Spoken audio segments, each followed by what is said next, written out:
दाखविना कधी कुणा डोळ्यातलं पाणी.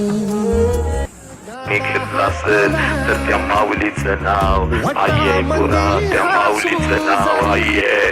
आणि एक स्टुडंट आहे आमचा, त्याने देखील तुमचा एक फोटो या ठिकाणी स्केच केलेला आहे, आयुष टोळे.